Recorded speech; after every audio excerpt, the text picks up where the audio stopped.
So, a lot of business owners are losing total control of their businesses without realizing it. And this is not because of fraud, it's actually because of a powerful feature in the Moniepoint app they don't know about. If your staff are using your Moniepoint POS, then this video is very important for you. Today, I will show you how the user feature works in the Moniepoint business application, how to assign role properly, and how to protect your business from costly mistakes. Inside the Moniepoint business application, there is a feature called user management. Yes, I mean this one here. If you tap on this specific feature, you will see a place they wrote assign designation. According to all the designation listed here, or roles that are listed here, each role you choose will determine what a particular staff can do and what he or she can see. And if you set it wrongly, you'll be giving your staff more power than you can think. So let's break down each user role. Into your Moniepoint application, then you look for the more button. There is a button called more here. Under services, you press on it. You see under business management, there is user here. You press on user and you allow it to load. Now I only have one user which I will just revoke. Let me just revoke it. Let's assume I don't have any user currently. So you just have to, what you do now, you press on the plus icon here.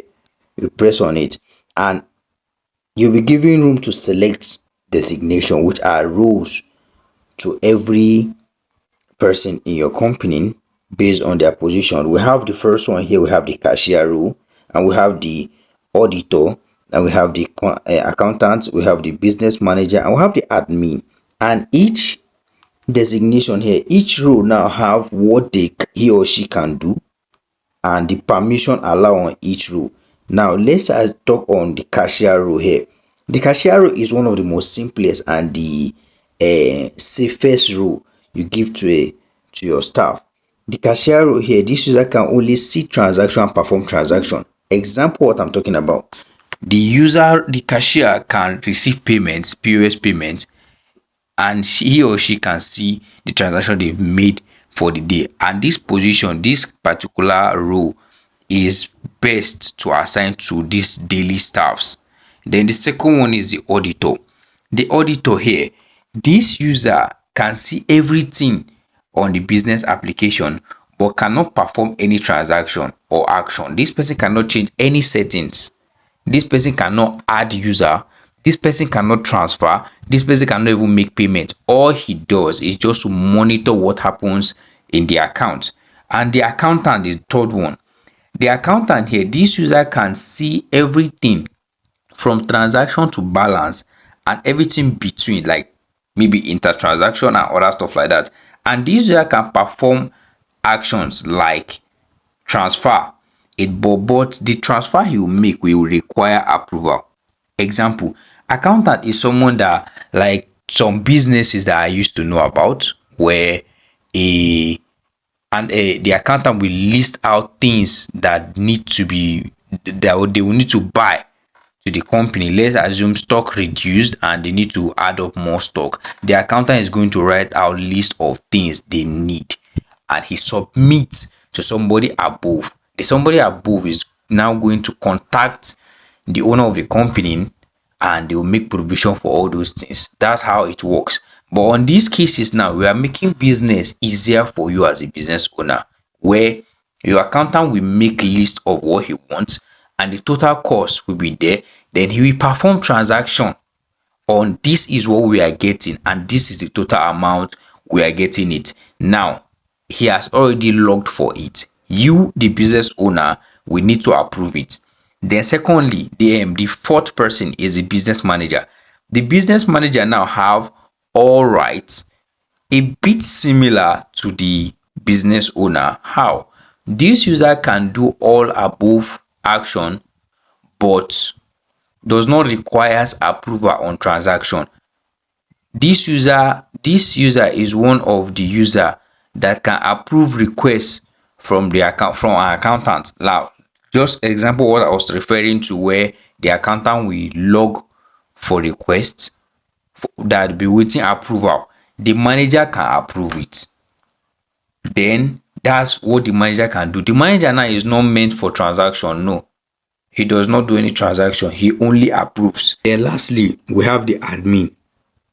This admin user, the admin is a super user with the same rights and access to the business owner. This user can do everything in the business application.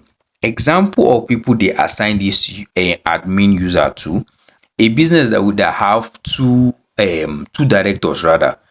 A business that have two directors are prompt to be given this admin position, where the two directors will have their own different logins, different transfer pin, and this admin can even add user.